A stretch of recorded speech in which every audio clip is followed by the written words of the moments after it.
Adam Bomb Baby presents the Adam Bombcast. Live from the Solid State Drive, it's the Adam Bombcast. This podcast is made possible by our awesome Chooms Clubs members on Discord. Huge shout out for them for making this podcast possible. Tonight, I'm joined by Box for our Halloween special as we discuss Silent Hill F. Box! Happy Halloween, everybody. Happy Halloween. Yeah, dude. Yeah, finally got around to playing Silent Hill F. Right on the heels of Silent Hill 2 remake. It was a masterpiece. It was another one I was apprehensive about, but for the most part, I had a blast playing. Yeah, it's funny how this. I totally don't blame the Silent Hill community. For years has been shoveling shit. For pretty much for. I mean, to be quite honest with you, I mean, for about as long as I've known you. To be quite like, I mean, in terms of timeline, right? Yeah. When these games come out, like I said. When did it all start going downhill? Was it Origins or Homecoming? It was probably around Silent Hill 4 is when people started really like kind of doubting it. But before we jump into that real fast, I just wanted to touch base on so the previous podcast we talked about going to Halloween Horror Nights 34 in Orlando and how we were like looking forward to the Fallout house. Now that we have done the Fallout house, Confirm. That's right. Can't confirm. It was pretty damn good. You know, I really think like there was no scene where they didn't just blast budget into it. You know, they had money like to get that house looking good. There was like 3 instances where like dudes with hulking power armor, you know, were coming up to you and stuff. But that was really cool. And we got a gulper in our house. That was sick. The one in Hollywood, they got a Yaguai. So that was cool. Oh, really? So it was, well, yeah, I figured between Hollywood and Orlando at Universal at Horror Nights, they switched the houses up a little bit. They got kind of like they don't have as many. I think they do have soundstage houses, but ours was in a tent this year. And I was like, man, it's in a tent. It's going to be small, but it ended up being pretty big inside. So that was cool. So. Yeah, definitely. Yeah, that shit was awesome. For my first time ever going through to any of these Halloween Horror Nights stuff, that was an experience for sure. And the other houses, I'm gonna be honest with you, like every house was pretty awesome except for like maybe one, but I think I skipped that one, so it doesn't even matter. Like every house I went to, I wasn't looking forward to the WWE house, but after doing it, I was like, okay, this is actually kind of fun, you know. Yeah, that one, they went all out for that one too, especially once you like, because I don't really know anything about modern WWE, but like after the fact, I kind of like went back and like looked what that was all about, and that actually made the house seem even cooler. I was like, oh shit. Yeah, right. Yeah, that was a blast. But yeah, Horror Nights was really fun this year, and I've been on trip after trip after trip, weekend after weekend. Literally, I've hit like 4 cities in the past month. Just went to Atlanta, went to Athens, Georgia. Went to Tampa, went to Orlando, went to St. Augustine, went to Jacksonville, 6 cities. Yeah. Been on the road. So, but we are working on Cyberpunk Red still. Season 2 is on the way. I need to work on it some more. But it's in the pipipeline with everything else. Yeah, dude. Best maps in the business, dude. Literally, like that guy. Every other week, dude. There's a new map, and we're like, dang, dude, we gotta throw this in the game. So it's on the way. Hopefully, we can start recording here soon, and we'll get something out to the channel sooner than later. So, yep. Happy holidays, everybody. Yeah. You know that's ramping up now. Yeah. I'll tell you what's up. Speaking of holidays, Halloween, spooky stuff. Just one last shout out to HHN. If you guys are interested in doing any sort of kind of Halloween stuff, that is the place to go, man. That was an awesome experience. And once we are still within this month of spooky season, nothing better to do than to play a scary video game. And Silent Hill F definitely passes that grade in spades for this year. True. That being said, before we jump into this is going to be a super spoiler heavy cast. So please go play the game. I think I beat it in about 17 hours. It was not super duper long. It took me like 3 solid days of, okay, I got to sit down and grin and bear this, but it's definitely an interesting experience. Someone who was a little more apprehensive about it, lore implications and all that, ended up being pretty good. So I enjoyed it. Go knock that out and then come back and watch this. So starting out, just to lead up. Wait. about the fact Wait. of, Before we jump in, one more thing. We got a sponsor on this cast. We got a sponsor. What? Tonight's sponsor is Tylenol. Remember, if you're trapped in Silent Hill, take a Tylenol. Oh no! Side effects may include brain melting hallucinations. Your own personal purgatory. Exactly. Dude. Man. Yeah. Silent Hill if is all right. So I look at the reaction that you guys have, or by you guys, I mean the Silent Hill community as a whole. I have watched you guys get your ass handed to you by your own people. And again, this is another Silent Hill game. Yet again, the Konami has given to another developer, and the developer gets it more than Konami. I mean, because I have done a little bit of delving, and from what I can understand, at the very least, there is still, though you got two people that are like way at the top that were right there since day one. I know it's not the full team Silent, and yes, it is other developers, and yes, it is a modern engine and all that. But you do have two people at the helm that seem to know, at the very least, they have their hand on the pulse of what makes a good Silent Hill game, more so than other times when they just handed off the reins, when Konami handed off the reins to other people and didn't have, the Fab Four in charge. Yeah. But we got two of them. We got Masahiro Ito for the monster design, and then we got Akira Yamaoka on the sticks, God on the himself, track, on the keys, and we got him on there. And it's like, and on top of that, on sound design, and that's how it's actually been. That's how, even though that Bloober is a Polish developer, those guys were involved. Fun fact, real quick, just to jump back to the Horror Nights conversation. Akira Yamaoka, he's going to be in Orlando at the Hard Rock at Universal doing a set in February. So that's pretty cool. He's coming to the States. So yeah, man. Yeah, that is cool. Yeah. Shout out to Akira. I'm curious if he could perform any of the Silent Hill F songs, because that's it's got a lot of traditional Japanese instruments in that. I wonder how that would have been. That will be done live. I want to talk about his sound design specifically later on, coming down the pipeline. But I just know that when it comes to the apprehension about, with Bloober leading up to it, so with those guys at the helm, or at the very least, very, very involved in Silent Hill going forward, I think that we are getting some of that. They really truly are, at the very least, with those guys.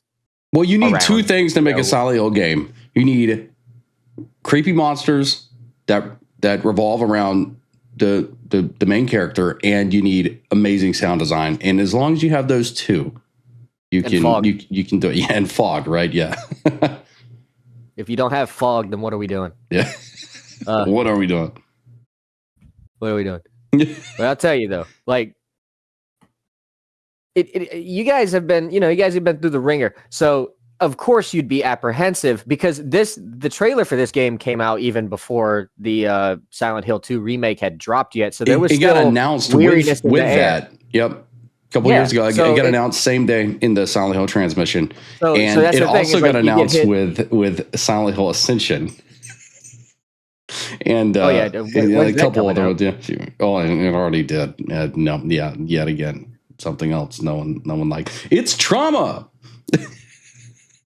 Oh no, I'll have to look into that. Wait, is that the one with the sticky notes? No, that's another one. That is Silent Hill. I think it's called A Short Message or something like that. And I saw that. And what about the one with the beach? Oh yeah, Townfall isn't out yet. There's a lot of rumors. Not going to speculate on that because it's all on Twitter. It's all on X. You never know what's real and what's fake. But hopefully that turns out to be good. The trailer was amazing for it, but maybe it'll be Born from a Wish. We can only hope. Let's get that deluxe edition out. Come on, Bloober. Chef Bloober, I'm ready to eat. We're waiting for the Xbox release. We're waiting for the the famous expansion, Born from a Wish. I've never played it. I never will unless you remake it, Bloober. Yep. Let's get cracking. Exactly. Yep. But let's see where we are. I'm not paying $150 for a disc. So I mean, honestly, I don't know, but I think we talked a little bit about what maybe what maybe the F in Silent Hill F actually means, but besides it effing us up as we play. Oh yeah, it definitely effed me up. There was I of course, because I'm just too good at these, at just everything that I do. Really, I'm just so fabulous. So basically, I have to challenge myself because normal stuff doesn't work for me. Like normal stuff, yeah, I play games on veteran, man. I play games on hardcore. I don't like to, because at this point, like, it's not really a challenge unless I challenge it. So I always play on like the hardest difficulties, and I prided myself. I was proud of myself, honestly, because even with that, yeah, I would sometimes need hints. Silent Hill 2 Remake was the first game that I was able to ace, where I was able to go the entire game on the hardest difficulty in combat and puzzles and beat the whole game without any hints whatsoever. And I thought that I would be able to do that again for this game, but it is much harder in both categories, in both combat and puzzles. Yeah, for sure. There were two that I think I had to look up even on story when I'm playing on baby mode, because I'm like, man, I don't really know, man. I really don't know. The combat is, well, I guess we'll get more into the specifics of that in a bit, but like the thing that I find interesting about like the combat is it, especially these harder difficulties, I never lowered it or anything like that. I stuck with it. And it was, it's hard because here's the thing, the setting of it, there's no guns, obviously. So it needs to be a melee focused game. And if that's all you're going to have, I could see the creative design decision to really flesh out that mechanic and try to make it at least somewhat. And when you're watching it, it feels like it looks like it's very arcadey because it feels very telegraphed, you see. And so when you watch it, it's one thing. It's almost like watching a hockey game or a NASCAR race. It's like, nah, man, you got to be there. You're not gonna get that thrill unless you're actually there. You see? Yeah. Otherwise, and that's something boring. I wasn't used to, is having that kind of like those what is it, like combat mechanics, especially in the Silent Hill game. Yeah. In most Silent Hill games, you're a man with a board and you're gonna bonk that creature until it's dead. You know what I mean? At least in Silent Hill 2. And Silent Hill 3 too, 4 and onward, things were different. Homecoming, they tried and they didn't do well on the combat mechanics, and that was very, very, very clunky. And but in this one, it's like they really fleshed out the entire combat system, dodging, stuff like that, things we'd never seen before. So that was pretty sick. People call it Silent Souls. Silent Souls F. I saw that all over Reddit. Everyone was calling it Silent Souls F. The thing about it, though, on the harder difficulties, I'm not entirely sure how it was when you were playing on story, other than from what I was able to observe. But the thing is, like I said, when you're actually playing the game, it looks like it's not going to be as hard to get a hang of, but at times it's very punishing because it's like, okay, the idea of it's very simple. All right, you click right click. So a heavy attack, but if you time that heavy attack right when the character highlights red and they flash that, then you'll do a heavy counter attack, basically. That seems very simple, but the problem is that the way that these monsters are designed, they're erratic. They're very, very erratic. So even though that they do telegraph their movements, there are some that it's very hard to see when that telegraphing is going to happen. And so as a result of that, it's harder for you to be able to time that red spot until you get like really good at it. And the only way you're going to do that is if you just get killed a bunch, which I did. And you can't really forget any mechanics. You can't overlook mechanics. Any sort of like, okay, so like the focus system, that seems like it would be supplementary. And to some degree, it kind of is. But there are some enemies, especially in some situations that you get into, that you really like, especially boss fights, when it's prolonged and you need to hit hard and you need to do it consistently. It's like, nope, the only way that you're actually going to win this fight is if you throw some focus attacks in there. And focus attacks are very punishing if you do them wrong, because you lose sanity, You lose. You can actually, if you get hit while doing it, you lose all of it, and then on top of that, you take sanity damage. There's like, and what I mentioned before with the counterattack seems simple on paper. The thing is, though, if you don't time that little bit of window that you have to actually do that counter, now you're stuck doing a heavy attack, which is cumbersome, which guarantees you getting hit and possibly getting chained if you don't have any stamina. Because that's another thing. You ain't got no stamina, you can't move really, can't dodge. Right. So a lot of these attacks have chains where if you don't, it'll never stop hitting you until you're dead unless you dodge out of it. So if you don't have any stamina to dodge out of it, you're dead. Yeah, and I'm not even going to try to pronounce the names of these creatures, but the designs, man, it just feels like a Masahiro Ito design. You know what I mean?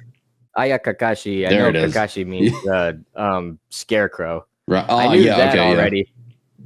So I knew this. I don't know what I'm pretty sure Google Translate could tell us. But yeah, I know that these obviously mean what they are. The thing is, like, yeah, man, the symbolism even behind the way that these monsters are designed. These ones specifically are the female. Like the male. Yeah. So this one on the right, this one changes halfway through the game or so. It depends on if you're in the fog world or the shrine world. It's a bit different. I didn't know. Like the ones I didn't know. Was it Shu? It changed to. That's kind of what Shu? I thought. Yeah, maybe, or it's in male. No. Ah, okay. All right. No. Shu doesn't. No. That we'll get further into that. But the only time that Shu ever becomes a monster that you fight is in one of the other endings, which is only possible on New Game Plus. But we'll get into more of that later. But like the one on the left, like that one, its feet turn into spikes.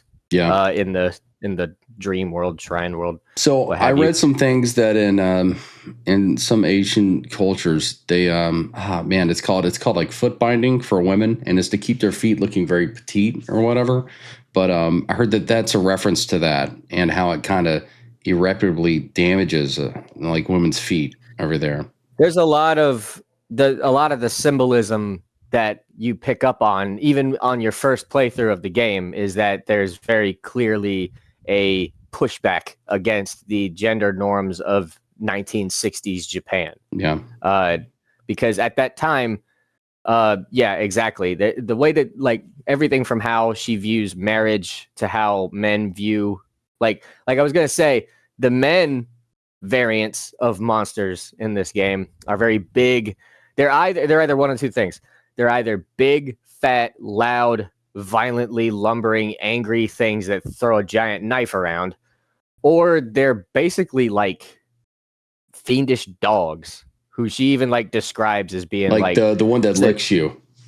Yeah, like the one that she even describes it as like they act all chummy with you and they don't do it with the boys. Right. So it's like really heavily implying it's like, okay, so yeah, so they're either pigs or they're giant, fat, violent monsters. And they're, you know what I mean? Like, yeah. And they're both dangerous as hell. They're both like really hard. Well, it's like this one on the left here. Again, I'm not going to try and pronounce that, but like this one, it turns into her mouth is like stitched into a smile, and she's like a mannequin, like a female mannequin. What you should look like as a woman, you know, like you have to be happy, and your only purpose is to serve a man, you know. There's also a lot of the ones that are in the shrine world. They have missing faces because the loss of identity is very I caught that, especially even in the symbolism of the masks themselves. So like even with the wedding, the quote unquote wedding that's happening, or the rituals that are happening in the shrine world, you see Hinako has to go through a shit ton of mutilation. Whereas Fox Mask guy is just wearing a mask. And that's genuinely it. In one of the endings, he takes it off. His face is perfectly normal. It's fascinating because it's like for the guys, and then you can even see this to the other characters that are wearing masks. The guys are just wearing shitty little masks. They're fine. But the women, it's like sutured on, or in the case of her sister, the entire face is removed. And in the boss fight with her mom, her face is gone and she has no spine. That was another thing that if you actually Yeah, got to look at like her mom's back, she doesn't have a spine. yeah. I saw where you could actually beat that fight without hitting the mom, and you get an achievement for it. I forget the name of the achievement, but yeah, apparently that's a thing. Oh So, shit! yeah. I went for the mom first. Yeah, me too. I was like, Yeah. I was like, okay. I was thinking logically because it kept kicking my ass because it was two of them, and I'm playing on the hard. And I'm like, okay, well, what do I do here? Yeah. Well, my thing was the dad's easy to dodge, and he's kind of big and obvious, so I'll handle him last. The mom's more of a wild card, so I'll take care of her first. Got her out of the way, and it was so you can beat the fight without taking out the mom. Apparently. Okay, Yeah. that's it. Because that's interesting. Because exactly. Because you hear like the dad cry out is like when you beat up the mom first. Then you could take her knife. Yeah. And I Yeah. don't want to laugh. I don't want to laugh. I'm just thinking about like that boss fight because that was just such a that one. I thought that one was The gonna be first, harder like than it ended up being. what am I trying to say? The Rinko and the Sakuko fights were tough, but the mom and the dad one, man, I died probably 10 times. And anyone who's played on story and thought it was easy, yeah, whatever. I'm not used to a game like this, dude. Like that was different. And genuinely, the last 5 hours of the game had me like just trying to be like, okay, remember, dodge, hit 3 times, dodge, back up, switch weapon, heal, dodge, hit.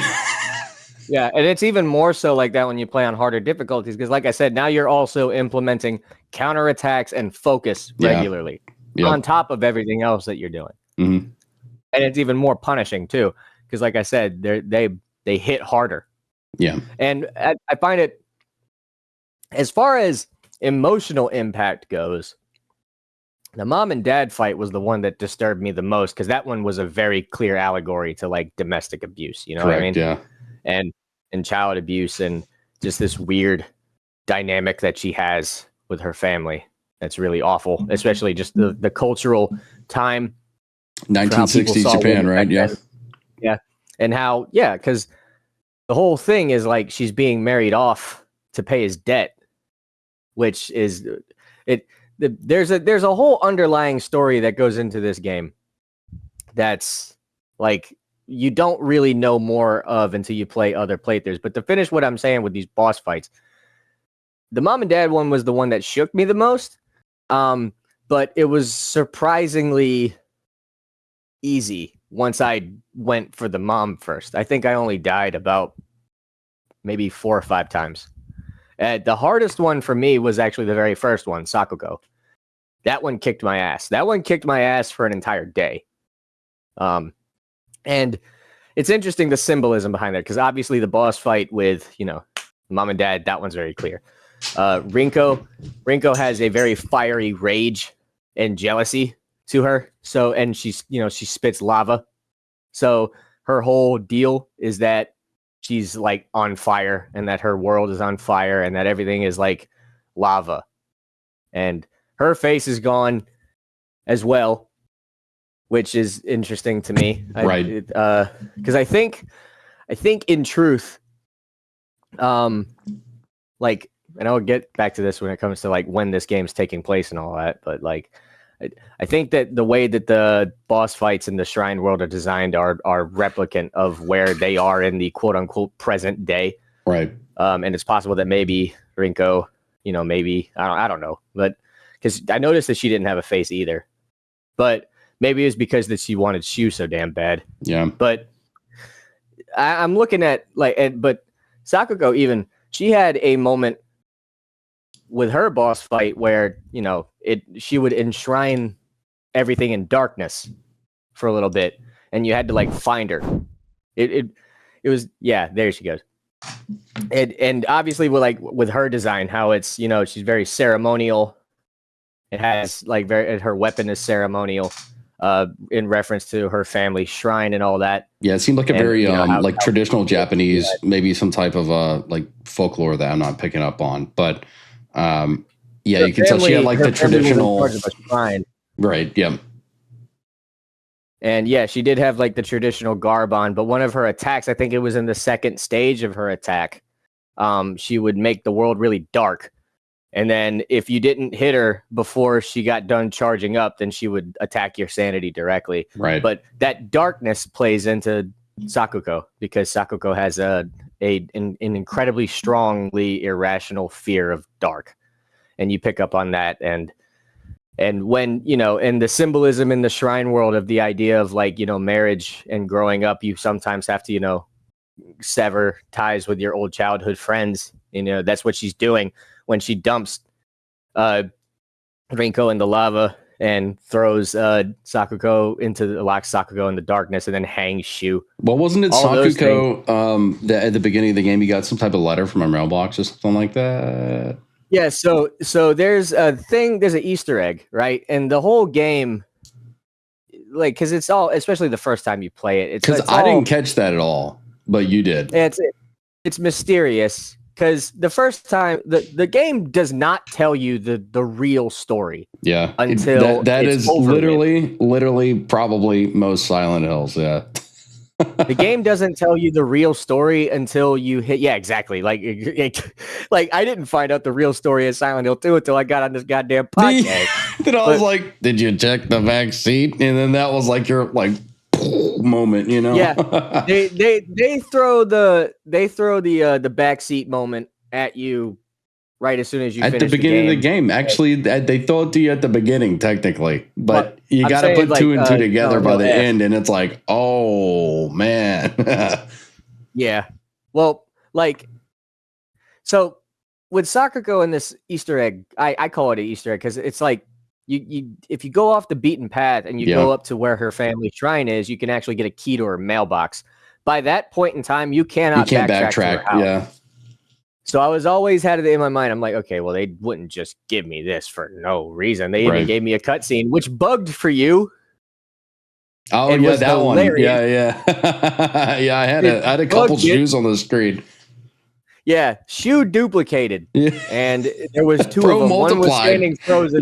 There was one that was standing frozen, and then one was like in the animation. Yeah, exactly. And I was like, "That's a damn," because he was streaming it, and I was watching. And I was like, "Oh my god, that's a damn shame that happened. That's broke."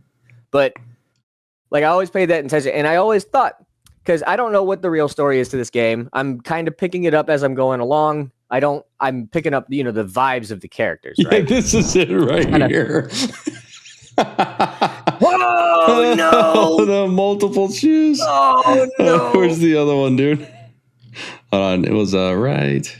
Where's that? There it is. Look at how many. Yeah, look. No! Multiple shoes. Yeah, you got two of them just standing there. Yeah, it's such a strange bug. This is Sakuko's family shrine, right? Yeah, so you can pick up a key there, and here I am. I'm just wondering what the hell you're gonna do with that key. And so that makes me wonder, especially what with the the mysteriousness of Sakuko and this whole the town with this religion that they have and all this other stuff and the shrine and the history of the town and how there's two gods and all this stuff, right? There's a fox god and then like a dragon tree thing. There's like something that goes on with that too. There's a lot of stuff, right? And so I'm always wondering, it's like, well, what's Sakuko's deal? Because they said, oh, she hears voices in her head. And like she, when she gets like panicked in the dark, it's like, what's going on with her? Like, there's got to, and also what with her family shrine and all that. Right. I'm like, there's definitely more to this girl. So I'm like wondering, like, okay, what's the deal? What kind of I'm expecting it to be some mysterious cult shit. And then at the very last stretch of the game, when you're like running back to the 𝑫𝑰𝑮𝑰 residence, which is that. That was so hard for me. Which is significant, by the way, because I'm pretty sure that's symbolic in more than one way. The reason why it's so difficult, because, when women were married off at that time, you basically no longer belonged to your old family. You now belong to the new family, your husband's family. And it was very shameful for you to ever return for any reason outside of alone, at least, it was just not seen that way. So to return home is very difficult. And I guess that's why the father was crying by the end. That's exactly why he was crying. Okay. There's more to the dad as well that you don't notice until other playthroughs. But It's very significant that they call it the 𝑫𝑰𝑮𝑰 residence. It's not go back home. It's return to the 𝑫𝑰𝑮𝑰 residence. Yeah. Because it's always go to Shinko's house. Fucking Rinko's house, fucking go to Shu's house. You know, it's stuff like that. Go to Sakugo's house. No, this time it's return to the Shimizu residence, which is symbolic of her losing that identity, because there's two of her. There's Hinako, and then there's Hinako Shimizu. Both the same person, but both are at conflict with each other. Right. But when you are on the way home in this mess, if you go off the beaten path, you can return to Sakuko's house and open up her mailbox. And what do you find but a letter from her doctor that says she's fine. She just has mild autism. Don't give her a hard time about it. That's it. And so the whole time, I low-key kind of thought about that. I was like, this whole time in the back of my head, I'm sitting here thinking there's something weird about this girl. There must be something supernatural or freaky or spooky. Right. And it's just like, no, she just has autism. And I'm like, damn, I feel like one of those folks in 1960s Japan. Like, what's wrong with you? Yeah. You know? You thought it was like some shrine stuff going on. You must be talking to demons.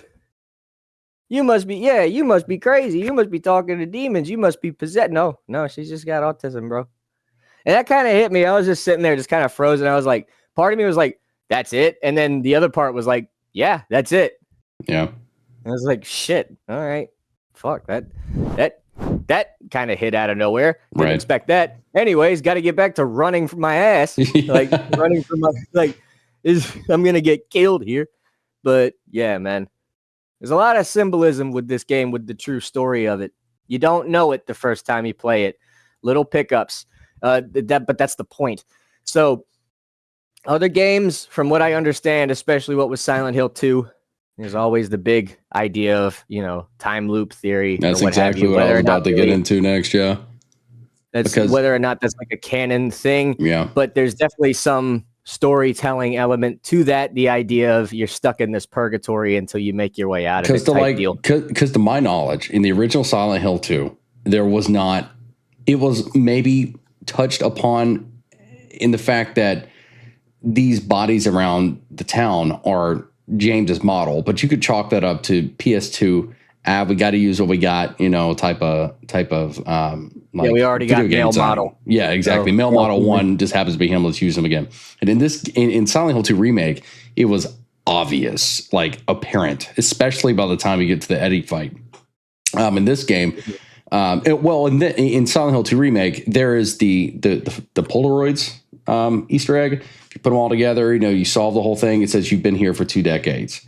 And so it's like, okay, so now you're telling me that time loop theory is real in this event. You know what I mean? If you choose to see it that way, it could either be a fourth wall break or an actual thing. Yeah, but when you see them James bodies, man, it's pretty obvious he's been doing this for 2 decades, trying to get to his wife and failing time after time.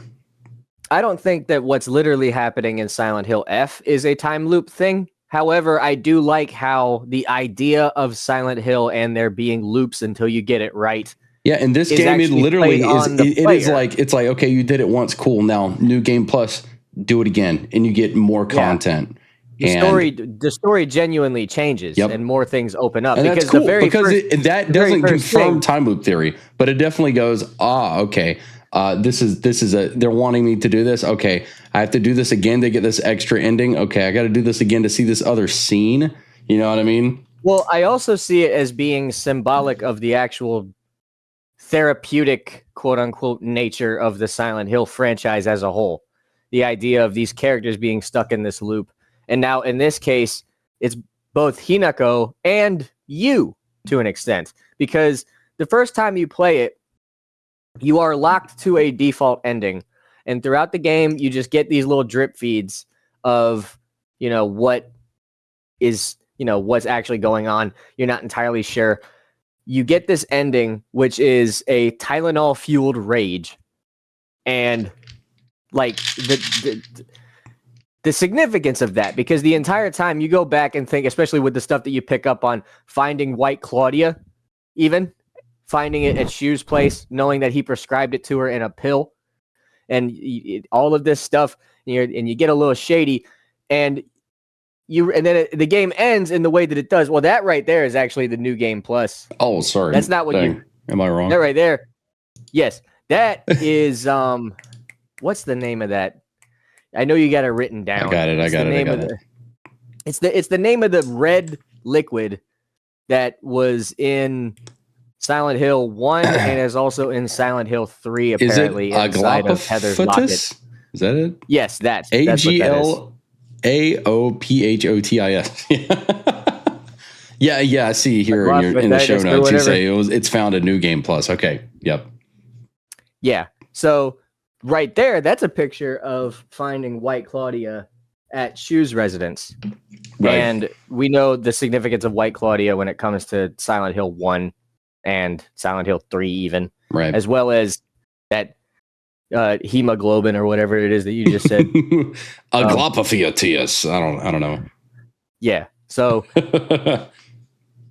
but yeah, so that really connects it to Silent Hill 1 in a big way. And there's another way it also connects, but having the drug being there and also in Silent Hill, it's like, okay, shoot, that's crazy. It seems like how the way that the story wants to present itself is that because it defaults you, it tells you right off the bat, it's like, hey, we didn't tell you this. You may have picked up on it, maybe you didn't, but the pills were a bad idea.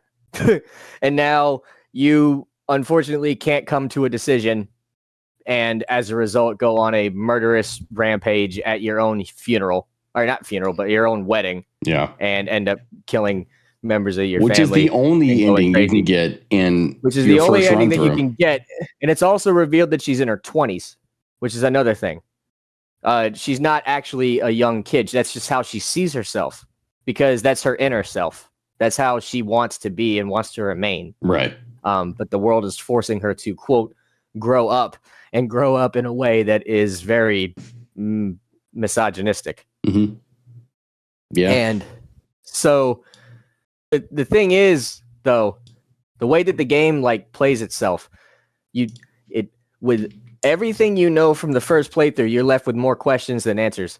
And then the second playthrough in New Game Plus, more things are unlocked, more things get answered. You start seeing other things or other pathways. There's actually two ways that can go. One of which being, because now at that point she gets to choose between two people, that being Shu or Fox Mask. Right. And both of those, in two different ways, lead to bad things happening. One is that if you go with Shu, then she leaves the wedding and runs off with Shu.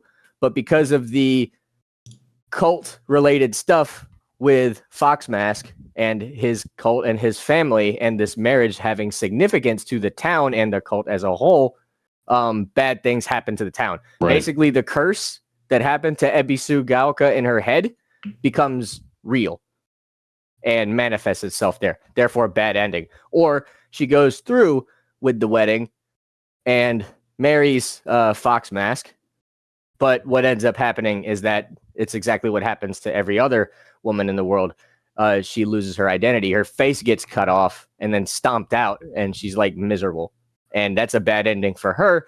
But the town's normal, right? Because there's a cult element to it. Yeah. Because the premise of what's going on here, in ancient times at least, I could see that sword up on the screen. Yeah. Is that there was a whole deal about there being a water dragon underneath the ground, and that they worshiped this giant tree and the god of that giant tree until it got struck by lightning.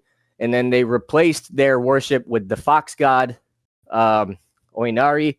And so there's actually sort of a low-key war. I wouldn't say war, but like a conflict of power in terms of who owns this area. Right. And as long as Inari remains in control, especially which would be sealed through this wedding, then all is fine, and that dragon would remain dormant, quote unquote. The geysers would remain dormant, have you? But if doesn't go through with that, then Inari loses his power. The other god gains power and then curses the town for basically shunning it. And there was a warrior, I believe, or at least I can't remember entirely the full context of it, but there was somebody that was very important to the first god, at least, that had that sword and then buried it under the tree. And part of one of the New Game Plus endings, I think it's if you are going to marry Fox Mask, then I think in that one you need to use the hemoglobin, whatever, which, like we'll I never said, get the name right for it. No, that thing, which from what I understand about osmosis of Silent Hill lore, apparently that's the same stuff that is found in Heather's necklace. Oh, yeah. Okay, sure. Yeah. So that's so that's like a connection to the whole. You have to actually like exercise, I guess, cleanse or exercise or depossess that sword using that liquid. Sure. And that's how you get like one of the type of endings. That being said, the quote unquote second time you play that game, you can't take, in order for you to get any of the other endings, obviously you can't take any of the pills. No pills. And that's very, very clear from like the get-go. You know what I mean? Like after that first playthrough, you're like, okay, no pills. Yeah. And like, and there's a reason for why he was prescribing it. Not just the headaches was an excuse. All right. But like the second ending is like the first ending is the default ending. That's the inconclusive ending. Right. The second ending that you play through is a guaranteed a bad ending if you do it differently. But it's two different kinds of bad ending. It's either good for you, bad for the town, or bad for you, good for the town. And then the third ending, the final ending, the true ending, is actually one where she makes peace with herself. Both Hinako's come together to actually make peace with themselves, and they make a decision, but it's one that they are not forced into. They choose their own fate. They Hinako basically says, all right, I'll get married to you, but it's not because I'm being forced to, but because, because I have to, but because I want to. And it's a lot simpler that way. And the town is at peace in that way as well. And and on top of that, like I said, you find out more things about the dad throughout the game. Like I said, she sees her mom. Yeah. See, there you go. That's her. See that what that symbolized is Hinako once again without a face, made up, mutilated to be a fox person, right. Ghost, fog monster, in a wedding dress, saying goodbye to her mom and dad before she goes off to get married, and therefore killing her parents because she'll never see them again, or at least that's how she sees, or at least that's how Hinako Shimizu, the young girl, sees. The reason why that's significant, Hinako versus Hinako Shimizu. What we're looking at right here is Hinako being married to the fox devil, or fox mask, not fox devil, fox mask. Hinako Shimizu is who essentially we initially play as, and that's her inner child.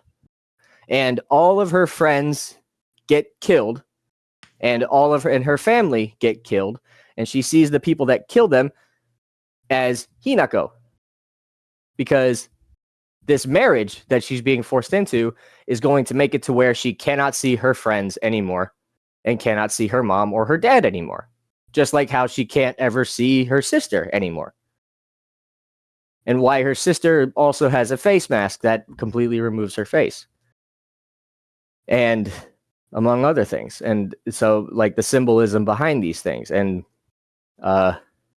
what I find like most, I guess, interesting about that is that you don't really get to find any sort of conclusion until the fourth ending, or not fourth, I guess it's the fourth in terms of which one in a list, but technically the third playthrough is the only time that you can get what is known as the true ending, where she goes, Shimizu Hinako goes to the other Hinako and says, you killed my family, you killed my friends. And she's like, I didn't kill them.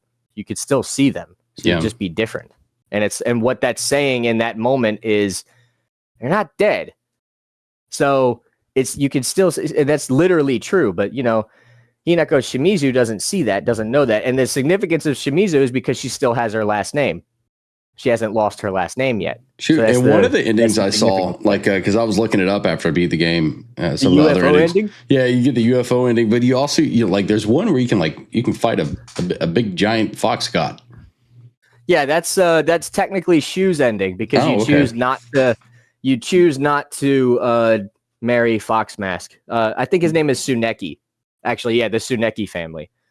And that's his surname is Tsuneki. And apparently Tsuneki, that boy, is an heir to a very cursed, big deal, well-off but cursed rich family that is very intertwined with the cult of the fox devil, fox god, whatever, Inari. And so that's the reason why marriage arranges with that is very important. It's also prophesized, all that different kind of stuff. She actually knew him as a boy. Yeah, and I caught that. I caught that. He was the boy who got bit by the fox on the playground. He was a boy who got bit by a fox on the playground. Yeah. Symbolic of that. And and if you find, and you could find letters from Hinako to him that talk about how, because throughout the game, it's very depicted that she's kind of a tomboy, and what with how strict gender norms were back then in that area, especially, that any sort of pushback against that gender norm was seen as a big deal. And so she seemed that as like, this was a really, really big deal for her. But you could tell in these letters that it was like, but I still really like you. Like, I actually really like, she pressed flowers for him. Like, she actually did have a crush on the kid. Right. So the fact that when they grew up, she was being arranged to be married to him. She took offense to that, even though that they both loved each other, because she didn't like having decisions made for her. This was still Shimizu Hinako speaking, her inner conflict, right? And the whole time, Shu is in the friend zone. And yeah, I caught that from the very beginning. I was like, all right, he's in the friend zone, but I'm pretty sure he probably wants to be with her. Because he does, but at the same time, he does genuinely care for her as a friend. It's not just a selfish thing. Yeah. And so one thing that he knew is that as a botanist, he experimented himself with White Claudia. And especially because the town is linked to this curse, or not really curse, but like, this the fox spirit or whatever. Right. And the effects that White Claudia have on the mental state of the people in the areas of whatever, they allowed him to do essentially like a self-inner search. It was like, maybe if I because he could tell that there was a lot of inner conflict with Hinako about this marriage situation. And so he invented that pill to give to her essentially as a form of therapy, in hopes that maybe she'll have a moment where she has a little bit of a talk with her inner self, and that she will come to the conclusion that, she doesn't want to get married to Tsuneki. She wants to get married to him. Yeah. And that would be a genuine, and that she would find peace with that. But it went horribly wrong. And my boy Shu, dude, he was shooing away Sakuko. That's not Rinko. Rinko, sorry. Rinko. My bad. Yeah, Rinko. Yeah, Rinko. He was shooing her away, man. Dude, Rinko right before the middle school, there's that section where you're walking up and you get to the bridge, and it's like, dang, I can't cross this bridge. And then you go around to the middle school. You can just you can walk right in. If you take 2 seconds to go to the other side of that bridge, where the bridge was out, and you look across, you can just see the scarecrow versions of Shu and Rinko across that, just staring you down. Dude, bro, that was crazy. That was a really good moment, like an optional moment of, let me walk over here just to see. And damn straight, they were sitting right there, scared the piss out of me, man. Jesus Christ. I love little subtle things like that, man. Silent Hill does a great job of doing I guess environmental storytelling like that. It's like, I'm damned if I go in here, It's funny that you bring up this scene right here specifically, because in this picture, right? Because when you're fighting the nine-tailed fox. So the thing is, right, it's called QB. But the thing is, right, so he gave her those pills for the sense of self-reflection. But because of the amount of inner turmoil that Hinako has, with this version of herself, as well as the significance that she would have on the spiritual end of the town, this inner conflict, this self therapy session of her talking to herself essentially turned into a Silent Hill nightmare. Right. Which ended in her going into being completely inconclusive and killing everybody. But in this ending, which, by the way, like I said, every other ending, you can't take even a single pills. You have to come to your own decision, like, without taking those pills. Right. So that's what leads to these other endings. That's what opens the window, is that she isn't clouded by the Tylenol. So the thing is, in this ending, right, when you defeat the fox god and all that and run away with Shu, they're still teenagers and they're still wearing their school uniforms, right? Yeah. But as they're walking away, Hinako says to Shu, "You look so weird in a tie." And then Shu says back, "Yeah, well, you look really weird in that." The school uniform. They just but it's not the school uniform. She's talking about him wearing a suit and tie and she's wearing a wedding gown. Because at that moment, as they're leaving the wedding. She walked out on the wedding with Shu. So that's why she's like, "You look weird in a tie." But it's not how in the cutscene, they're still wearing their school clothes and they're still kids. So that's the thing. What she did in that moment was she chose to remain the childish version of herself, right, to remain with Shu and all that, to not grow up, to not be with Foxman, and the town suffers the consequences for it. And in the other ending, when you fight Shu, essentially it's when it's revealed what his extent of why he did all this, because he feels really guilty because it's his partner. He doesn't want to like deceive her or fucking like force her hand or anything, but like he really does. Like he genuinely did think that he was helping her, but he did know that what he was doing was wrong. And by the end of it, the other god that's fighting for control of Ebisugaoka actually takes control of Shu, and you have to actually fight to like free him. So in other words, it's almost symbolic of Shu low-key became a monster and that Hinako is going to help him snap out of it. And then at the end of it, Shu and Foxmax essentially argue over Hinako, and Hinako gets pissed at them both because it's like, "You're not treating me like a person." Right. And so Shu realizes that and is like, "You know what? Okay." Yeah. And that's a lot of the theme of the whole game is like personal autonomy. You know, she reminds me of Heather from Silent Hill 3 a lot, where she's dealing with growing up as a woman. You know what I mean? And kind of finding yourself and the pitfalls of that, because like I said, the pitfalls of marriage and also what it does, and also pregnancy. Yeah. Because it's another she big also one in describes Silent Hill 3. She describes how Junko looked and became after she had children from when she was married, and that those memories manifest themselves as a monster in this game, where it is a completely grotesque display, and it's horrifying. And the pregnancy monster. So this is what. Is that what it's like a giant. What was it? The pregnancy monster. Yeah. Yeah, dude, that thing, man. The one that would give birth to more monsters. Yet again, Masahiro Ito, dude, he's killing it. Masahiro Ito with once again with the, and also let's give a shout out. I think that's a hard creature, dude, to kill. I think let's give a shout out to I feel kind of bad because I'm not sure I'm pronouncing it correctly, but is it Ryukishi 07? Yeah, who wrote this game? Yeah. He did a fantastic job making a incredible psychological horror game that tested my patience, but one that he's definitely teased my brain in a good way. He got popular over writing a bunch of different, I believe, manga. I'm not sure. I'm not versed in that style of stuff, but he's really popular for doing other horror style works, and there was a section of the community that was like, "Oh my god, Ryukishi's doing this," and I'm like, who? You know what I mean? But yeah, dude, bro did a great job writing this story out to be as in depth as it was. It was more in depth than I thought it was going to be. So, and that kind of leads me into the whole like, what does Silent Hill mean, even if it's not in Silent Hill, Maine, USA? You know what I mean?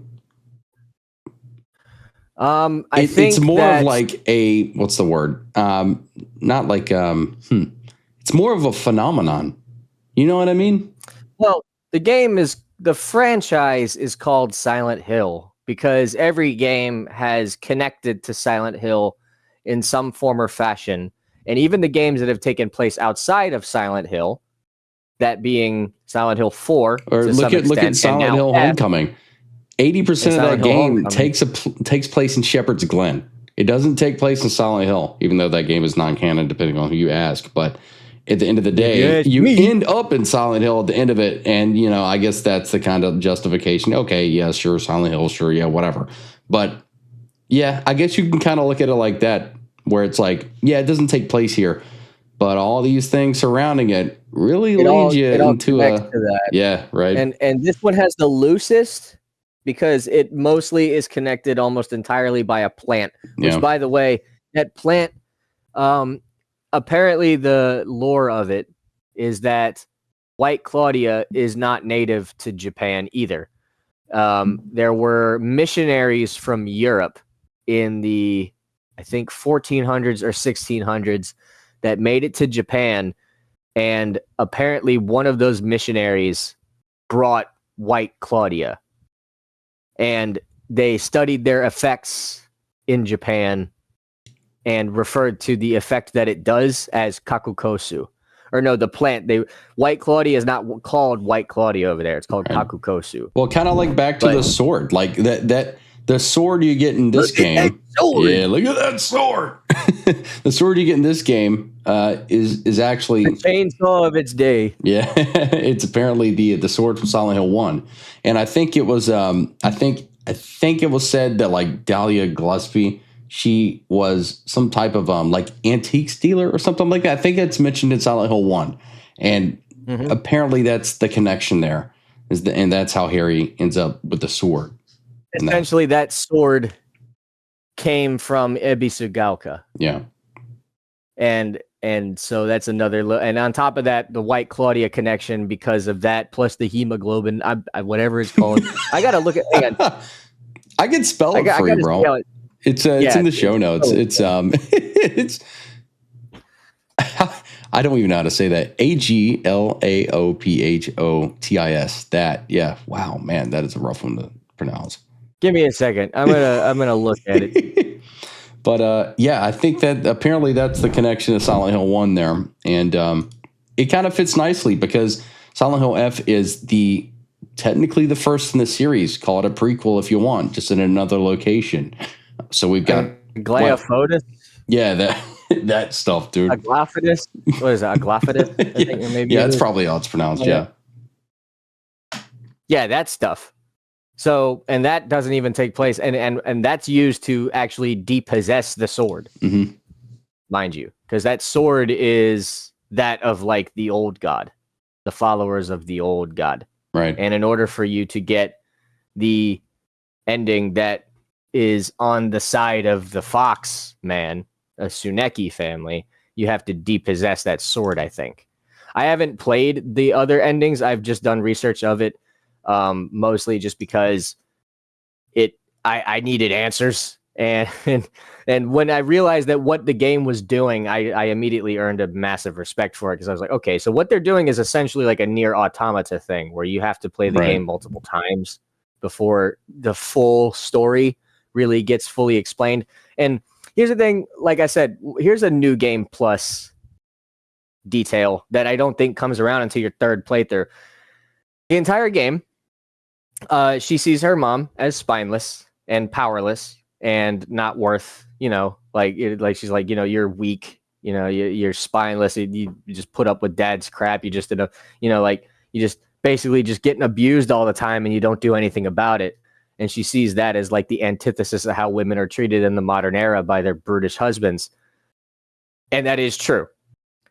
But one thing that she actually learns to gain some respect for her mother in the third ending, because she gets another flashback, another memory, where she sees an instance where her mom and her dad got into an argument, and her mom told her dad off really badly and made him cry and apologize, like get down and bow and apologize to her. And Hinako had never seen that before and was like, oh shit, like, okay, go off, mom. Like that sort of thing. It was like, huh. Right. Well, I still have my hangups about this whole thing, but here I'm seeing my mom, a wife, a mother, have some autonomy to an extent. So maybe not all hope is lost. In other words, like I said, you don't see these things until Hinako, through repetition, through you as a player playing this over and over again, coming closer and closer and closer to the inner peace. Because the whole game is essentially a conflict between Hinako and Hinako Shimizu, because Hinako Shimizu is fighting the monster of Hinako, which in her mind manifests itself as the fog monster. The Hinako in the shrine world is in the process of being married, and therefore has to kill her old childhood self and remove any sort of bonds that she has with that, because that's what society is going to expect her to do. Right. So that's the reason why, like, one, Hinako seems all too okay with just burning her friends alive. Yeah. And then the other one is screaming, crying, wondering where they are. You know what I mean? Like, it's actually two Hinakos, both going on in her head. And also, if you notice the fact that the shrine world, it takes place at a damn shrine. Yeah. It's obviously like the entire place is essentially a wedding ground when you really think about it. So like who would you consider Hinako's like pyramid head to be? You know what I'm saying? Because there's a lot of options in this.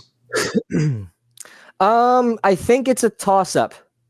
I think it's a toss-up. I think that in all honesty, it's herself. She is her own pyramid head because it's the fog monster. So in the fog monster, when we see what it looks like, it's literally Hinako, faceless, who has gone full transformation into the fox spirit. She has her wedding gown on.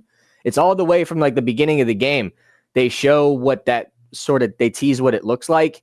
And it's revealed at the end that it's Hinako. Because it's literally them doing it parallel. So I would say that it's herself. That's her actual. I would say that because that's the only one that repeats and that you can't defeat. Maybe. All the other ones. Yeah. I mean, you can defeat Pyramid Head by the end if you think about it. I mean, at the very end of the game. Yeah, as well as her dad. In my opinion, I think it's this guy, man. I really do. That's the because that's the monster of her dad, and or rather, more specifically, that is the sort of male. It just sort of it's like the thing that could just represent. There's a couple of them you could you consider male, if you will. But this one it's pretty obvious that it's got the knife, dude. It's big and hulking, chunky like her dad, you know. What about the ones that were puppet masters? Because you ever notice the one that would manipulate the female, like what's it the doll? Well, not they would like so like all of the monsters that had womanly designs. Mm-hmm. So like the mannequin monsters and like the I think mostly the mannequin monsters. Right. There was a giant monster that looked kind of like that, but it had the ability to manipulate those, lady monsters on strings. And I was very clearly a parallel to like, okay, so this is also just sort of like almost like a patriarchy monster, right? In a way, because the women monsters were running around doing their own thing for so long. And then as soon as this big guy shows up and then the strings get attached and now they're attacking for him and doing what he wants them to do. Yeah. And I took note of that too. I personally think that this guy is her pyramid head, if you will. You know what I mean? I think in the sense that because it's a monster that appears multiple times. You can't necessarily, there's not really any good opportunity to really face it like head on without it like destroying you. It's got a giant knife, and the reveal of what it is, because you don't know what it is. You're just like, what the hell could that possibly represent? Yeah. And then as soon as you get to like towards the end of the game and then you realize that it's like, oh, that's her dad. Yeah. So it's like, okay, so this is how she sees male husbands, essentially. And so that's just something that's for Shimizu Hinako, for Hinako Shimizu, that right there is her biggest nightmare. So yeah, I can see that. That's the thing that she's immediately running from quite often. Well, I'll tell you the thing I was immediately running from is these puzzles, bro. These puzzles were freaking hard. Probably the hardest puzzles I've ever done, and I played on story. Which is hilarious because I played on Lost in the Fog, and that could not be a better description for how a lot of these left me. I will say I am proud. Most of these puzzles, I did not need hints. Right. But when I got to that damn middle school, that was when it all fell apart. It all went downhill from there. After the middle school, I went back to not needing hints. I managed to beat the game without any hints after that point either. I actually managed to ace essentially all of the puzzles. I think the wording on that one really did you dirty. Because it was like, what's a word for like help or whatever? I can't remember the context of what you told me yours was. Well, no, so here's the deal, right? Okay, so my first puzzle was a box. And it was a box puzzle, right? And it's a box puzzle that's meant to represent Rinko's love for Shu and resentment for Hinako, right? It's a childhood drama that she dealt with growing up. And, you know, when you play on the hardest difficulty, every slot is available. Yeah. There's none that are blanked out, and there's a lot more symbols, and the wording is very... Because the thing is, right, a lot of these puzzles... I don't want to call the ones in Silent Hill 2 logic puzzles, but there was sort of a semblance of a pattern that you could pick up on pretty easily, even the ones that stumped me. Well, a bit of that is the culture, right? Because we're not akin to the culture of the world. I think you know where I'm going here. It's more poetic. They're more poetic puzzles. Yeah. They're symbolic puzzles. They're poetic in nature. And even the ones that like that can be taken literally, you know, they're a bit floaty. But like, and some of them, unfortunately, some of them don't make sense on the harder difficulties. Like, for example, Sakuko's puzzle, right? Now, I didn't need a hint for this, but there's a puzzle in the shrine world where you have to make this. The hint is essentially make the statues face each other. Yeah. Right. The answer's obvious. One's on the left, point them left. One's on the right, point them right. Boom, you win. It's broken. It's the same hint, essentially, but on the harder difficulty, it's about keeping the cages level. And keeping the cages at a certain level requires you to have the ones on the left not face each other, or be facing the same direction at all, and then the other ones are all pointed to one side. So the hint doesn't even make sense to the solution.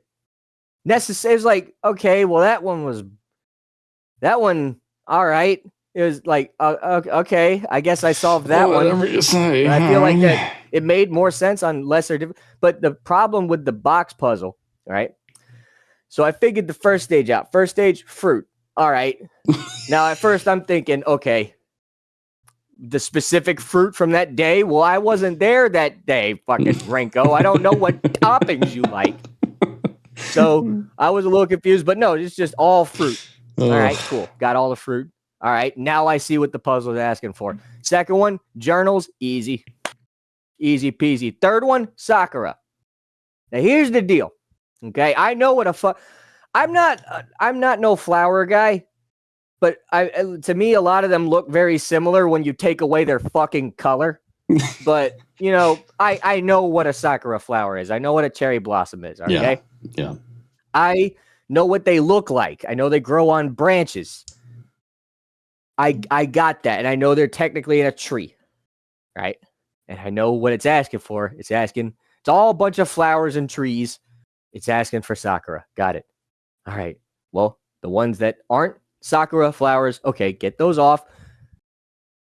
Well, it don't work. Okay, so I guess, maybe it's one of these fucking trees. But here's the problem with all that, right? I don't live in Japan. So if you lived in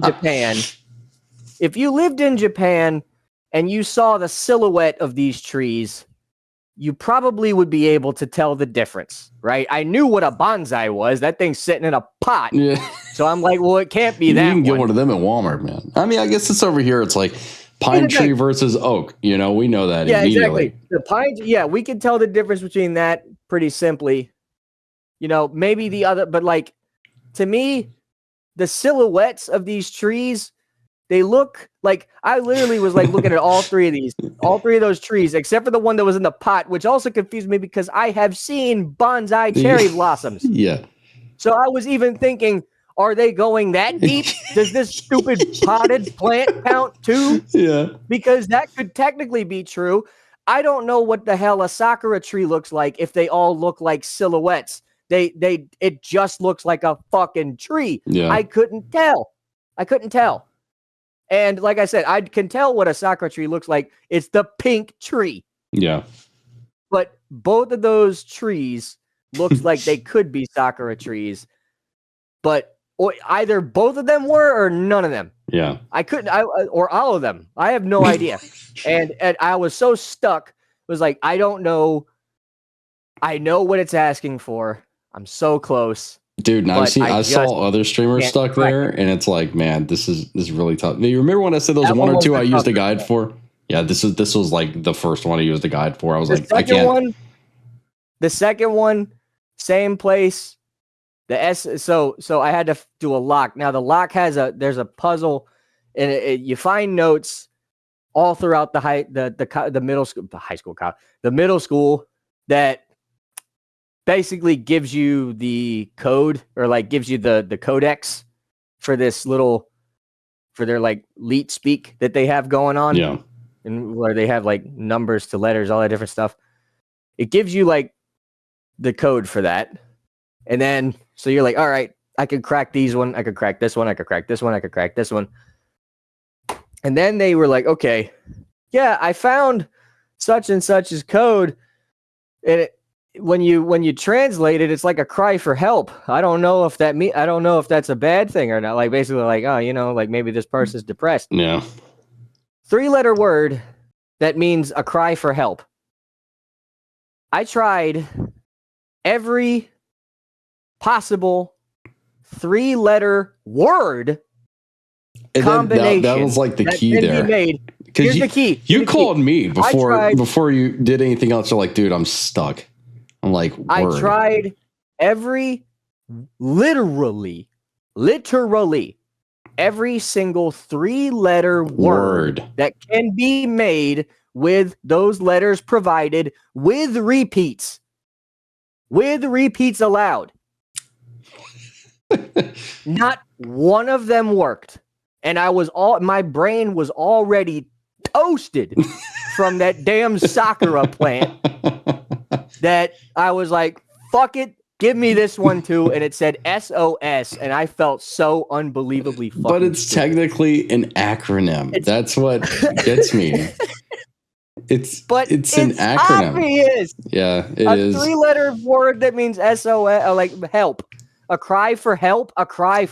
Yeah. SOS. Shit. Yeah. I felt so stupid. Yeah. And I was after that, I was like, okay, I cannot look up any more of these answers. I can't do it. And I didn't. I managed to beat the game I managed to beat the game first time without having to lower the combat difficulty. But yeah, from what you were telling me, from what you said, it said for you, it seemed like that was kind of overkill. Like they should have.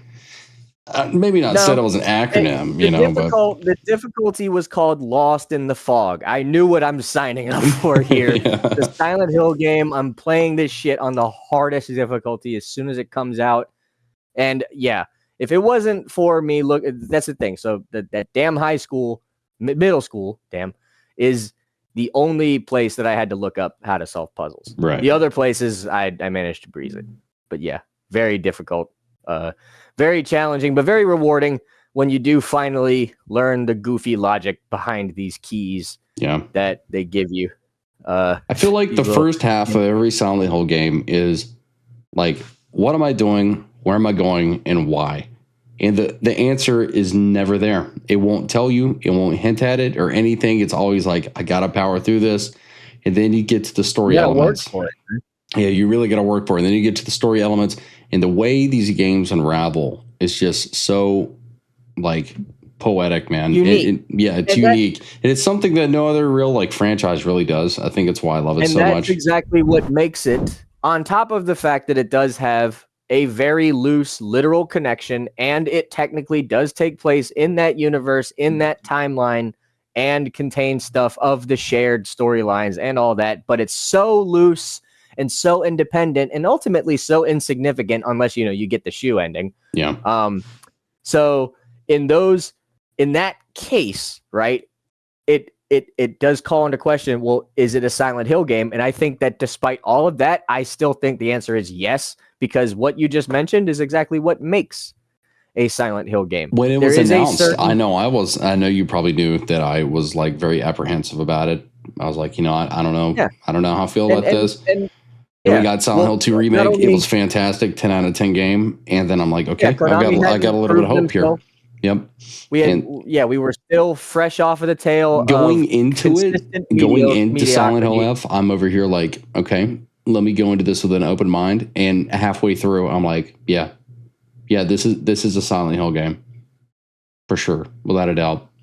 And that's the thing between Bloober and Neobards. I looked up some of the other games that they have made.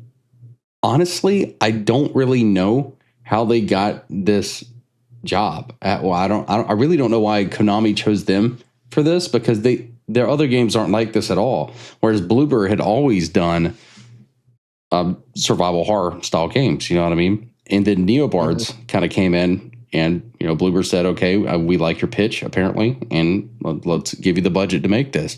And it worked really good. UE5 is looking great. It's not running great, but it's looking great still. Well, it actually can run great. It's a matter of developers. Yeah. It's like, for example, not to be a nerd and detract from all of this, but most first party Epic releases that use Unreal Engine are usually pretty well refined because they know their engine inside and out. So it all depends on familiarity that you have with the tweaking of how to get it as optimized as possible, which they will obviously know how to do because they're in-house. Whereas, other companies that have to license it out really got to figure it out. So It gets a little spotty. So I still am a defender of Unreal Engine 5. I just think that it comes down to the developer side of things. But yeah, man. Yeah, it looks fantastic, man. Honestly.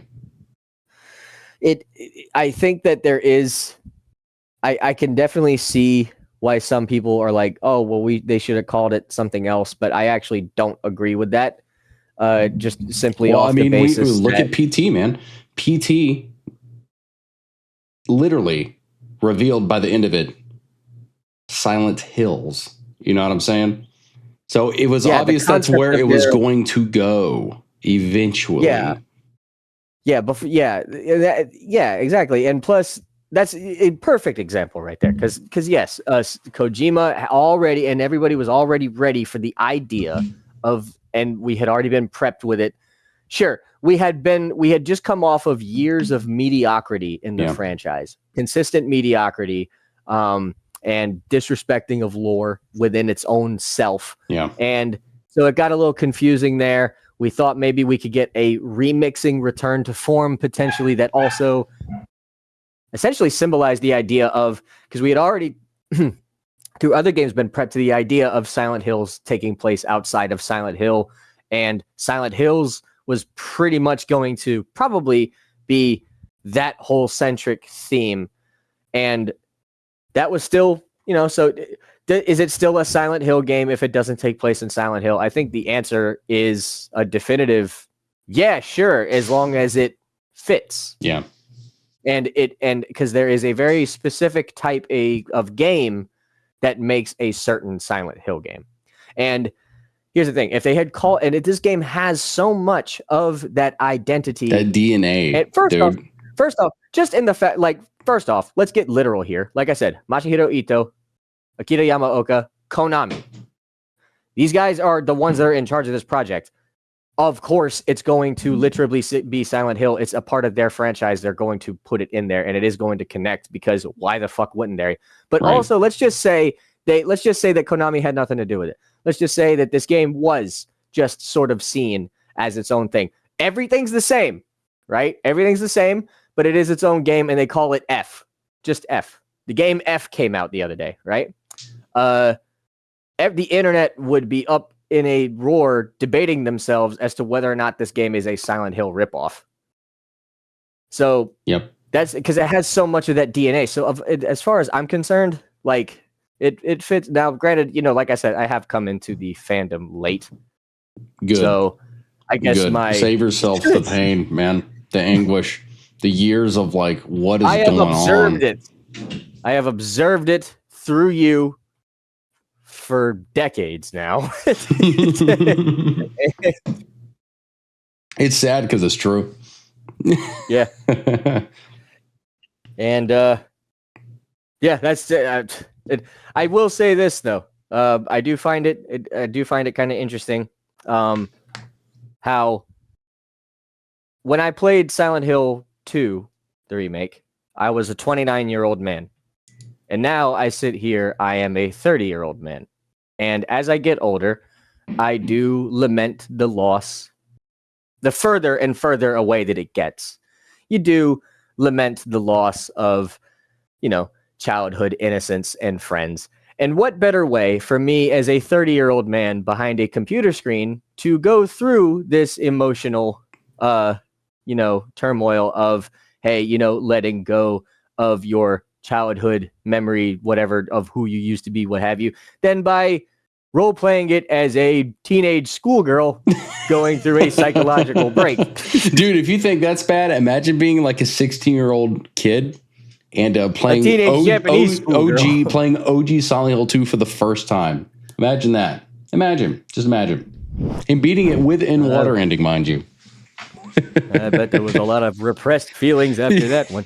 All right, so I'm going to wrap it right back around to the very beginning here as we wrap things up.